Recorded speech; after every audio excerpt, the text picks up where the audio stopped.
अल्हम्दुलिल्लाहि रब्बिल आलमीन वस्सलातु वस्सलामु अला सय्यिदिल मुरसलीन व अला आलिहि व अस्हाबिहि व अहले बैतिहि व औलियाए उम्मतिहि अजमाईन। क़ाल अल्लाहु तबारक व तआला फ़िल क़ुरआनिल मजीद वल फ़ुरक़ानिल हमीद इन्नमा यख़्शल्लाह मिन इबादिहिल उलमा। आमन्तु बिल्लाहि व रसूलिहि व सदक़ल्लाहुल मौलानाल अज़ीम।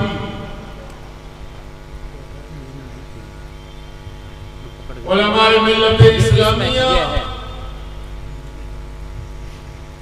मशाइख़ किराम, मुअज़्ज़ज़ सामीईन व हाज़िरीन, इससे कब्ल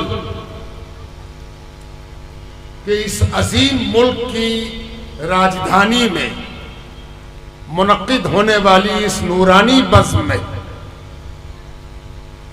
कुछ अर्ज करने की जसारत की जाए, आइए हम और आप मिलकर अपनी इस नशिस्त को, अपनी इस मजलिस को इबादत बनाने की नीयत से बारगाहे नबूवत और बारगाहे अहले बैते नबूवत में दरूद पाक पेश करने की सआदत हासिल की जाए। अल्लाहुम्मा सल्लि अला सय्यदिना व मौलाना मुहम्मद व अला आले सय्यदिना व मौलाना मुहम्मद बिअदद कुल्ल ज़र्रतिन अल्फा अल्फा मर्रतिन व बारिक व सल्लिम। मेरे लिए ये सआदत मुकर्रर है कि मैं इस जलसे में दूसरी बार हाजिर आया हूं। चंद बरस कबल जब हजरत अल्लामा मौलाना मुफ्ती समर साहिब दहलवी क़ुद्दस सिर्रहुल अज़ीज़ बनफ्स नफीस जलवा फरमा थे, उस वक्त एक जलसे में हाजिरी हुई थी। और आज जब उस समर की खुशबू से आज का जलसा भी मुअत्तर है, तो फिर एक बार हाजिरी का शरफ हासिल हो रहा है। सुभान अल्लाह। जलसे तो बहुत होते रहते हैं,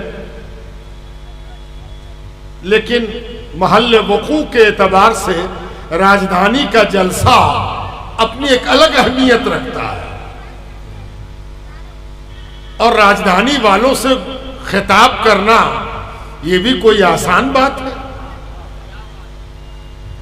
दारुस सल्तनत के रहने वाले, दारुस सल्तनत की सुबह शाम के गवाह, दारुस सल्तनत की फिजा के नफ्स पर अपना हाथ रखने वाले, उनसे खिताब करना आसान नहीं, इसलिए कि हमारा तो दूर का जलवा है और आप तो इसी जलवे में नहाते धोते हैं।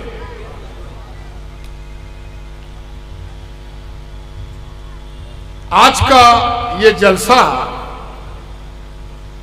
इस दिल्ली का एक नुमाइंदा जलसा है। मैं नहीं समझता कि इस शान और तमकीनत का कोई जलसा इन दोनों मुजद्दिदैन के हवाले से दिल्ली में कोई दूसरा भी होता होगा, लेकिन इस शान का, इस अजमत का जलसा यकीनन हजरत की दूरबीनी पर यह दलील है, ये जलसा कि उन्होंने इस जलसे का आगाज फरमाया तो इसके पीछे उनका मंशा, मकसद, इरादा, स्ट्रेटेजी, हिकमत अमली क्या रही होगी, इसको समझना बहुत जरूरी है। आज उर्स है, उर्स का जलसा है ये। और उर्स के हवाले से एक चीज जान लीजिए कि यही दिल्ली है जहां हजरत मुजद्दिद अल-फसानी अपने मुर्शिद के उर्स में शिरकत के लिए तशरीफ लाए थे। सुभान अल्लाह। नारे तकबीर।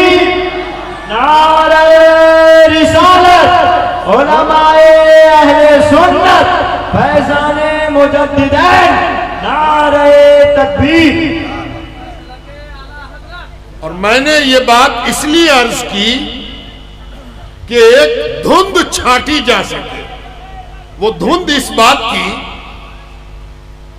कि हजरत मुजद्दिद अल्फसानी एक ऐसी शख्सियत का नाम है जो हर तबके में मंजूर है, मकबूल है, पसंदीदा है, और सब उनकी तरफ इशारा करके कहते हैं कि ये बड़ी मुख्तनिम शख्सियत है।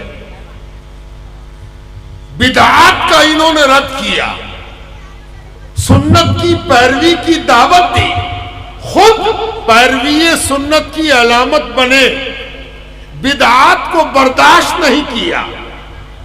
अपने मकातीब में हजरत फरमाते हैं कि बिदअत हसना को भी फूंक फूंक कर देख लेना चाहिए, उससे भी परहेज हो तो बेहतर है। याद रखिएगा, लेकिन उर्स में शिरकत भी फरमाते हैं। ये उर्स की शिरकत हजरत मुजद्दिद की कुछ कह रही है। और इससे एक बात समझ में आई कि हजरत मुजद्दिद के हवाले से भी हम उर्स कर रहे हैं, तो हजरत मुजद्दिद का उर्स करना भी साबित है।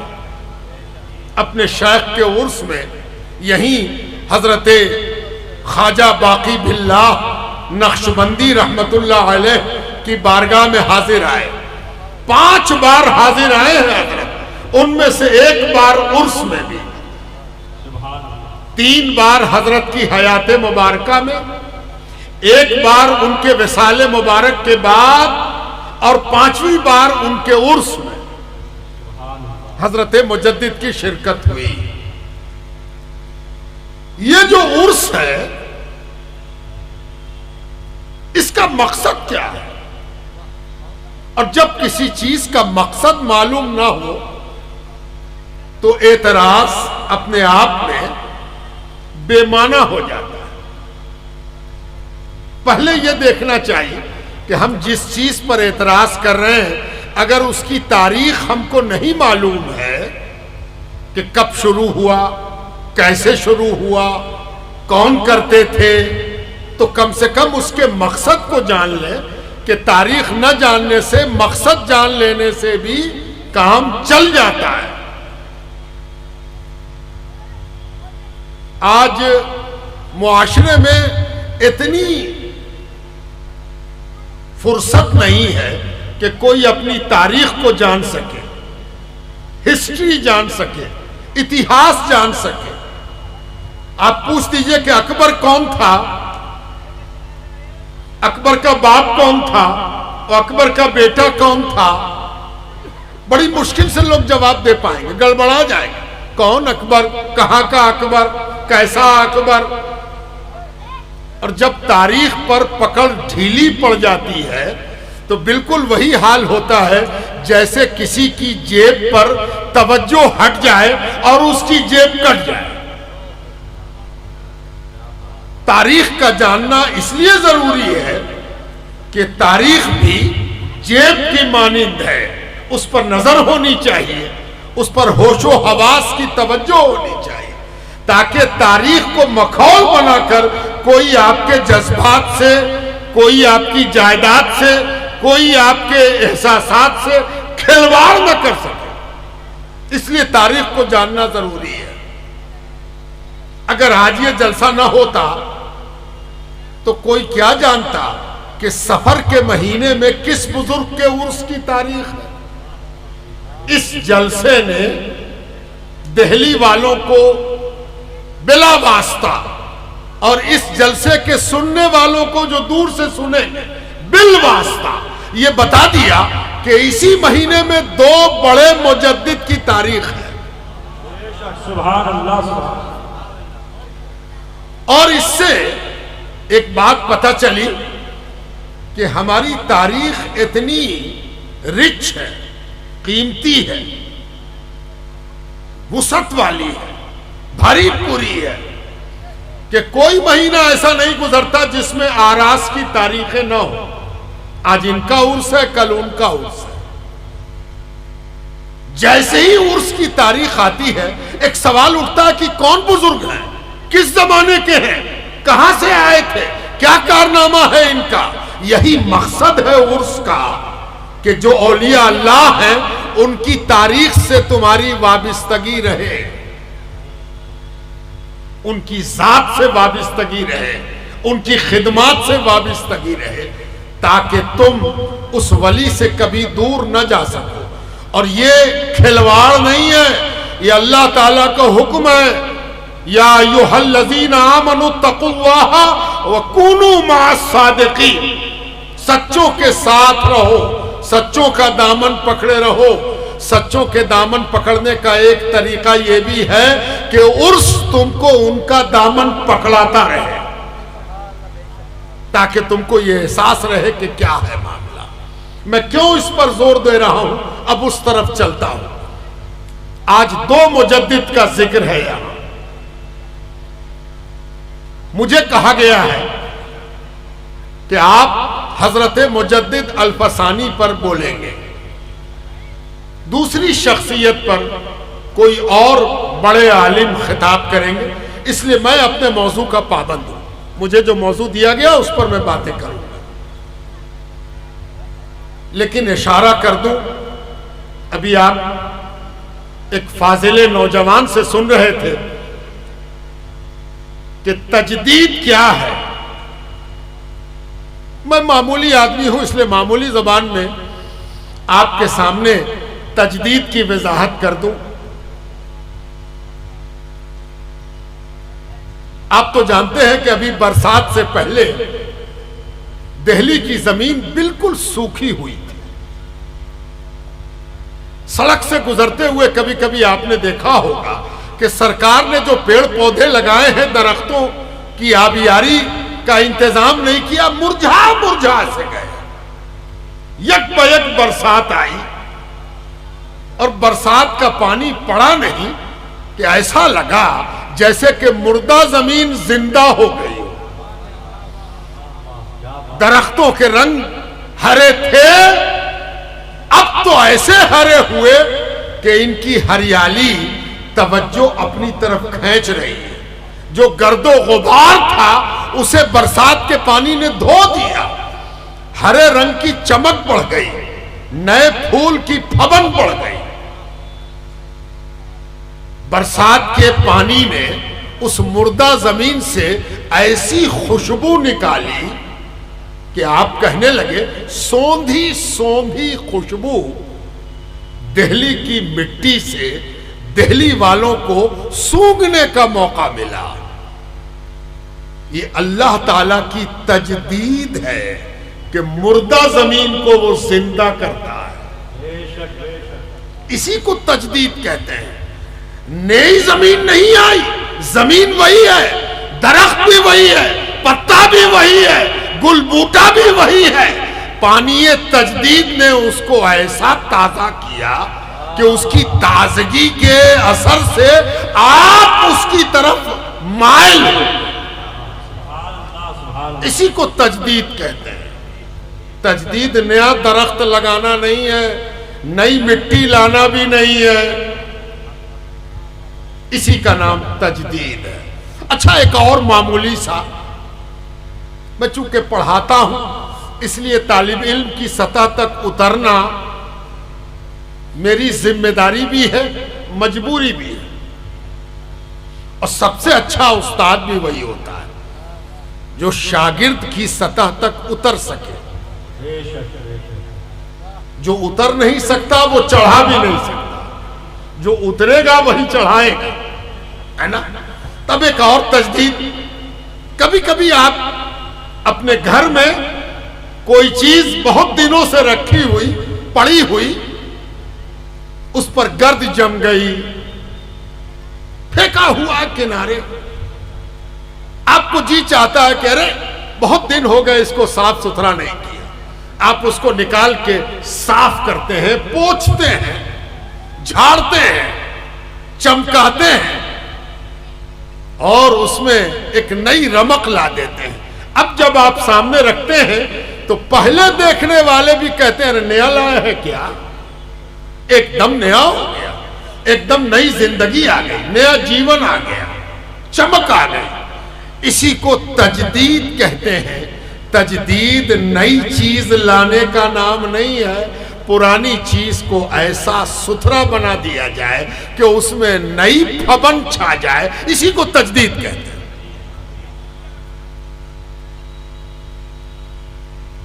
मुजद्दिद खुद से कोई नहीं बनता कि खुद से कहे मैं इस दौर का मुजद्दिद हूं।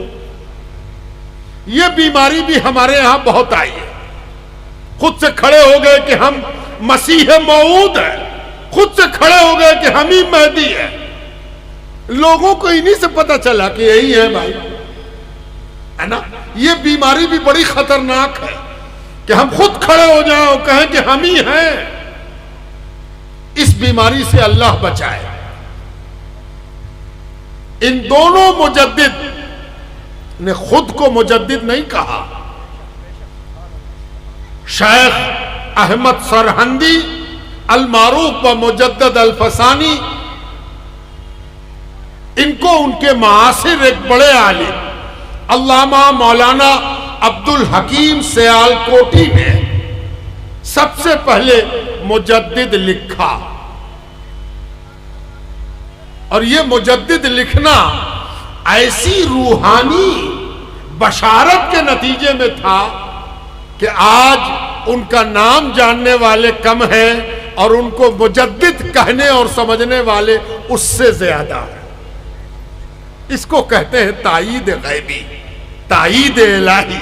अल्लाह तबारक व तआला की जानिब से जब कोई ताईद आती है, याद है आपको ख्वाजा निजामुद्दीन औलिया का नाम भी निजामुद्दीन नहीं था। उनके वालिदैन ने उनका नाम मोहम्मद रखा था, मोहम्मद बदायूनी। ख्वाजा निजामुद्दीन औलिया खुद बयान करते हैं कि एक रोज मैं अपने मकान के दरवाजे के चबूतरे पर बैठा हुआ था कि एक दुर्वेश गुजरा और गुजरते हुए उसने आवाज दी, निजामुद्दीन, अगर आपका नाम कोई ना पुकारे तो आप कभी उधर मुतवज्जा नहीं होइएगा। फितरत है, नेचर है, प्रकृति है। आदमी मुतवज्जा तभी होता है जब उसको यह एहसास हो कि हमें पुकारा जा रहा है। और आपको मालूम है कि दो तरह से नाम पड़ता है। एक तब जब कोई सिफत पैदा हो जाए और एक तब जब सिफत के पैदा होने की उम्मीद हो जाए। नहीं देखा आप, पहले दिन जो हाजी रवाना होता है, अभी हज उसने किया नहीं, अभी तो पासपोर्ट पकड़ के वो चला है और हज भवन से उसको पुकारा जा रहा, हाजी साहब, हाजी साहब, है ना। देखा आपने, अभी उसने हज किया नहीं है, अभी से वो हाजी कहला रहा है। ये भी अल्लाह ताला की वो मरहमत है जो हमारे नबी सल्लल्लाहु अलैहि वसल्लम की उम्मत के साथ मख्तस है। अल्लाह ताला ने मेराज की रात में अपने नबी को, हमारे मौला को, हमारे आका को ये हदिया दिया था कि सुनो, तुम्हारी उम्मत जब नीयत करेगी तो नीयत से अमल का अजर उसके नामे अमाल में लिख दिया जाए। सिर्फ नीयत पर, नेकी की नीयत किया नहीं कि नेकी लिख दी गई। उसी की ताबीर है कि हज का पासपोर्ट हाथ में आया नहीं कि जमाना पुकार रहा, हाजी साहब, हाजी साहब। अरे ये तो उस वही इलाही की जीती जागती तस्वीर है। ख्वाजा निजामुद्दीन औलिया ने जो सुना निजामुद्दीन, तो चूंकि सड़क खाली थी, कोई दूसरा न था, इधर मुड़े, कौन किसको पुकार रहा है भाई? कोई नहीं, पुकारने वाला तो आगे बढ़ गया, पता नहीं किसको पुकार रहा था। फिर उसने आवाज दी, निजामुद्दीन। ख्वाजा निजामुद्दीन औलिया को बड़ी हैरत हुई, किसको पुकार रहा है? किस आदमी को पुकारा जा रहा है? कौन है? उसने 2-3 बार आवाज दी और हजरत को हैरत से वास्ता पड़ा। वो तो चला गया, पता नहीं किसको पुकार रहा था ये मालूम ना हो सका, लेकिन उसके बाद जो आया सो हजरत को निजामुद्दीन पुकारने लगा। ताईद गैबी, गैब से जब कोई चीज आती है तो वो जबान ज़दे खासो आम होती है, ये अल्लाह ताला का मामला होता है। मौलाना अब्दुल हकीम सियालकोटी ने पता नहीं किस तैवर में, किस आहंग में, किस अंदाज में हजरत को मुजद्दिद लिखा था कि आज सारा जमाना मुजद्दिद साहब कहने से शेख अहमद सरहंदी ही मुराद होता है। मुजद्दिद साहब, मुजद्दिद साहब, मुजद्दिद साहब। अल्लाहु अकबर, क्या ताईद गैबी है। अब दूसरा मुजद्दिद, उससे सिर्फ अपना रिश्ता आपको बता दूं कि इस दूसरे मुजद्दिद को भी जानते हैं कहां मुजद्दिद कहा गया? पटना की सरजमीन पर कहा गया। पटना है ना। कब कहा गया? आज से 125 साल पहले, 125 साल पहले। वो कौन सा जलसा था? वो जलसा था जिसमें पूरे बर्रे सगीर के उलमा, जाहिर है ये आजादी से पहले की बात है, आजादी को तो अभी 70 बरस हुआ हो चुके, ये आजादी से तकरीबन 50 साल पहले की बात है। बर्रे सगीर के उलमा पटना की सरजमीन पर जमा हुए, मशाइख भी, उलमा भी, चोटी के उलमा, बुलंद मर्तबा मशाइख।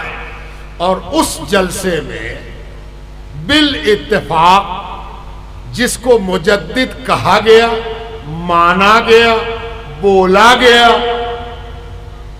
वो है अल्लामा मौलाना आला हजरत शाह अहमद रजा खां कुद्दसा सिर्रुहुल अज़ीज़। सुभान अल्लाह। नारे तकबीर, नारे रिसालत, उलमाए अहले सुन्नत, फैज़ाने मुजद्दिदैन। आज इस जलसे में पता नहीं किस टेंट से चादर आई है, शामियाना आया है। अब तो टेंट का जमाना है। आप कहिएगा टेंट से क्या मतलब है? कहीं से आया हो। हजरत समर मियाँ का कोई चहीता मुरीद होगा, उसने कहा होगा कि हम टेंट लगा देते है ना। लेकिन जिस जलसे में आला हजरत को मुजद्दिद का खिताब मिला, उसमें हमारी खानकाह से दरी आई थी, तोशक आया था, तकिया आई थी, शमादान आया था और जलसा तैयार हुआ। तो आज मुजद्दिदैन के हवाले से ये जलसा मुनक़िद हो रहा है। ये तो तमहीदी गुफ्तगू थी, अब जरा चलिए संजीदगी की तरफ। अब भी ना संजीदा हुए तो कब संजीदा होइएगा। जब आदमी संजीदा होता है तो वो अपना हाल सुधार लेता है, और संजीदा ना हो तब तो बड़ा मुश्किल। आज के जो हालात हैं ये हमसे पुकार पुकार कर कह रहे हैं कि अब भी ना संजीदा होगे तो कब होगे। मुजद्दिद अल-फसानी रहमतुल्लाह ताला अलैह का उर्स आज हम मना रहे हैं। आपको मालूम है उन्होंने हुकूमत से टकराने का काम किया था। जिन लोगों को उर्स समझ में नहीं आता उनको आज समझना चाहिए कि अगर बादशाह से टकराना हो, हुकूमत से टकराना हो, इख्तिदार से सामना करना हो, सत्ता से आंख मिलानी हो, तो उसके लिए उसके उर्स की जरूरत पड़ती है जिसने कल आंख मिलाई थी। यह उर्स इसलिए जरूरी है कि सत्ता से आंखें चार करना सीख लिया जाए कि कैसे आंखें चार की जाती है। दूसरी बात, आज कोई मुखालफत करता है, आप आपसे बैर रखता है, आपके खिलाफ स्ट्रेटेजी बनाता है, तो बात समझ में आती है कि भाई इसकी राजनीति ऐसे ही चमकेगी, इसको इसी की जरूरत है। एक बीमार तबका पैदा किया गया है जो सिर्फ इसलिए खुश हो जाता है कि अच्छा तुमने इसको चूटी काटी, इसको रुलाया तुमने, इसको सताया तुमने। हैरत की बात है कि उस मुआशरे को स्वस्थ, सेहतमंद और हेल्दी कैसे कहा जा सकता है जो मुआशरा किसी के बिलकने पर खुश हो जाता हो और कोई इसीलिए रुलाता हो, तंग करता हो कि कोई हमसे खुश हो जाए और वो खुश होगा तो हम सत्ता में बने रहेंगे। तो आज तो ये बात समझ में आती है, लेकिन अकबर को क्या हो गया था? तवज्जो चाहता हूं, अकबर को क्या हो गया था कि अकबर ने ऐसा कर दिया? बाप हुमायूं, दादा बाबर,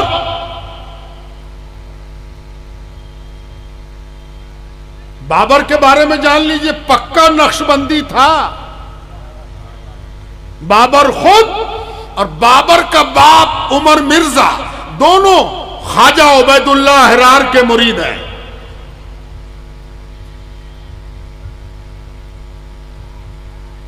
बेटा हुमायूं, पोता अकबर, गड़बड़ कहां से हो गई? क्या हुआ कि अकबर का यह तेवर हो गया? ये बड़ी संजीदा बात मैं आपसे कह रहा हूं और मैं आपसे भरपूर संजीदगी की उम्मीद करता हूं। वैसे आजकल बगैर नारे के कोई जलसा कामयाब नहीं माना जाता और मैं चाहता हूं कि आप जिक्र खफी के कायल हो जाइए। नारे जली तो आपने बहुत लगाया, अब नारे खफी भी आपके दिल के अंदर यूं मचले कि जिक्र जली करने वाले आप पर रश कर जाए। अकबर क्यों बिगड़ गया? अकबर के बिगड़ने की वजह क्या हुई? अकबर इतना बर्बाद क्यों हुआ? इस सवाल का जवाब अगर आप जान गए तो आप और हम मिलकर अपने जमाने से लड़ सकते हैं। जानते हैं क्या हुआ था? जब हुमायूं मरा, हुमायूं लाइब्रेरी से गिर के मरा था। बादशाह और लाइब्रेरी, यह भी बड़े तजाद की बात है। इससे पता चलता है कि हुमायूं अदबी और इल्मी जौक का आदमी था और लाइब्रेरी उसकी बड़ी बुलंद थी, बड़ी ऊंची थी। सीढ़ी पर संगमरमर लगा हुआ था, पैर फिसल गया, हाथ में लाठी थी, शायद लाठी फिसली होगी और लाठी की वजह से पैर फिसला होगा, या पैर फिसला, लाठी बचा न सकी। हुमायूं ऊपर से नीचे आ रहा, पसली की हड्डियां और कई हड्डी टूट गई, बचने की कोई उम्मीद न रही।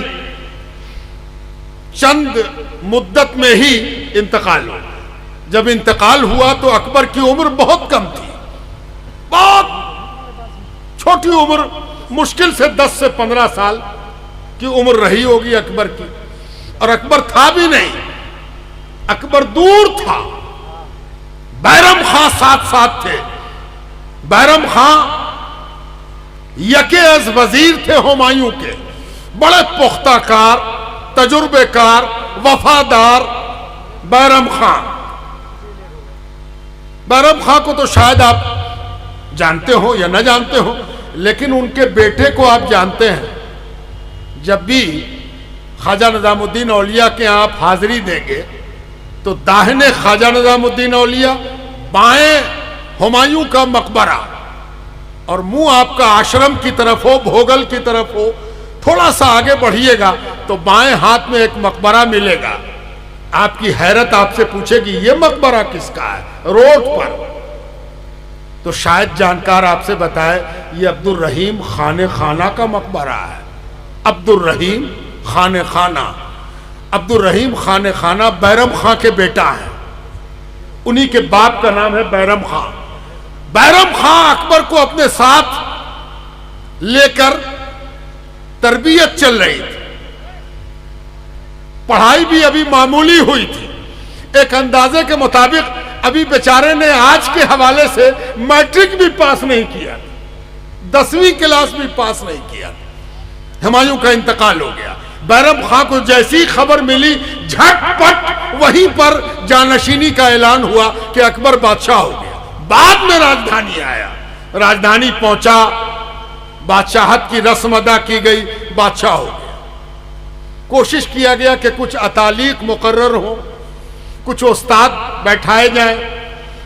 हुकूमत मिलने के बाद आसान है पढ़ना लिखना। इसीलिए तोलबा से मैं कहना चाहता हूं,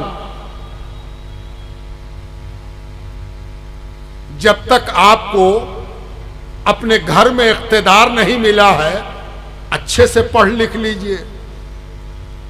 कहीं थोड़े से इख्तिदार के नतीजे में पढ़ाई लिखाई जाया ना हो जाए। अगर किसी को तलवार चलाना आ जाए तो वो पढ़ाई छोड़ दे, ये अच्छी बात नहीं है। आजकल तलवार चलाना तो कम आता है, माइक पर नात पढ़ना आ गया और किताब रखा गई, ये बहुत गड़बड़ है कि हम बहुत अच्छी नात पढ़ रहे हैं और हमको तो आज 500 रुपया छूट मिली थी, इसके लिए किताब किनारे हो जाए। या आप अकबर ही बनिएगा, उससे ज्यादा कुछ नहीं बन सकता। अकबर ने पढ़ाई लिखाई की तरफ तवज्जो दिलाई भी गई तो तवज्जो नहीं दी, या तवज्जो दी तो बादशाहत का खुमार,